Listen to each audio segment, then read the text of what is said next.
എല്ലാ പ്രിയപ്പെട്ട പ്രേക്ഷകർക്കും നമ്മുടെ പുതിയൊരു വീഡിയോയിലേക്ക് വീണ്ടും സ്വാഗതം. ഇത് ബ്ലാസ്റ്റേഴ്സ് സോക്കർ.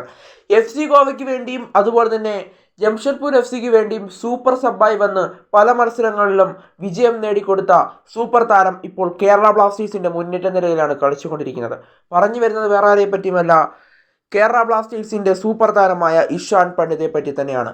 എന്നാൽ എഫ് സി ഗോവയിലും അതുപോലെ തന്നെ ജംഷഡ്പൂർ എഫ് സിയിലും മികച്ച പ്രകടനം നടത്തിയ ഇഷാൻ പണ്ഡിതയ്ക്ക് കേരള ബ്ലാസ്റ്റേഴ്സിലേക്ക് എത്തിയപ്പോൾ ആ മികച്ച പ്രകടനം നടത്താനായിട്ട് സാധിച്ചിട്ടുണ്ടായിരുന്നില്ല. ഒരു ഗോൾ പോലും താരത്തിന് ഈ സീസണിൽ ബ്ലാസ്റ്റേഴ്സിന് വേണ്ടി സ്കോർ ചെയ്യാൻ സാധിച്ചിട്ടുണ്ടായിരുന്നില്ല. കൂടാതെ താരത്തിന് ആവശ്യമായ സമയവും കിട്ടിയിട്ടുണ്ടായിരുന്നില്ല കളിക്കാനായി. അവസാന 10 മിനിറ്റിലും 5 മിനിറ്റിലൊക്കെ ആയിരുന്നു താരത്തിന് ബ്ലാസ്റ്റേഴ്സിൽ അവസരം ലഭിച്ചിട്ടുണ്ടായിരുന്നത്. എന്നാൽ താരത്തിന് ആവശ്യമായ സമയം ലഭിക്കാത്തത് കൊണ്ട് തന്നെ താരം ബ്ലാസ്റ്റേഴ്സുമായി വേർപിരിയുകയാണെന്നാണ് ഇപ്പോൾ മനസ്സിലാക്കാനായിട്ട് സാധിക്കുന്നത്. ഈ വാർത്ത ഇപ്പോൾ പുറത്തുവിട്ടിരിക്കുന്നത് പ്രമുഖ സ്പോർട്സ് ജേർണലിസ്റ്റായ മാർക്കസ് മെർഗുലാവോയാണ്.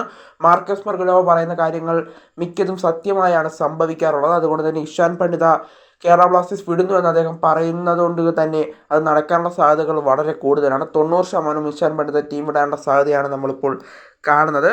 അദ്ദേഹം ടീം വിടുന്നതിനുള്ള പ്രധാന കാരണം അദ്ദേഹത്തിന് ആവശ്യമായ സമയം ബ്ലാസ്റ്റേഴ്സിൽ കളിക്കാൻ കിട്ടുന്നില്ല എന്നുള്ളത് കൊണ്ട് തന്നെയാണ്. അദ്ദേഹം കേരള ബ്ലാസ്റ്റേഴ്സിന് വേണ്ടി ആകെ 11-ൽ ഇടം പിടിച്ചത് കേരള ബ്ലാസ്റ്റേഴ്സിന് വേണ്ടി ഇക്കഴിഞ്ഞ സീസണിൽ 3 മത്സരങ്ങളിൽ മാത്രമാണ്. അതിൽ ഒന്ന് ജംഷഡ്പൂർ എഫ് സിക്കെതിരെ കളിച്ചപ്പോഴും അതുപോലെ തന്നെ അവസാനത്തെ ബ്ലാസ്റ്റേഴ്സിന്റെ ഗ്രൂപ്പ് ഘട്ടത്തിലെ 2 മത്സരമായ നോർത്ത് ഈസ്റ്റിനെതിരെയും അതുപോലെ തന്നെ ഹൈദരാബാദിനെതിരെയുമായിരുന്നു. എന്നാൽ താരത്തിന് ഗോൾ സ്കോർ ചെയ്യാനൊന്നും സാധിച്ചിട്ടുണ്ടായിരുന്നില്ല. എന്നാലും താരം കേരള ബ്ലാസ്റ്റേഴ്സ് വിടുമെന്ന ഉള്ള സൂചനയാണ് ഇപ്പോൾ മാർക്കസ് മെർഗുലാവോ നൽകുന്നത്.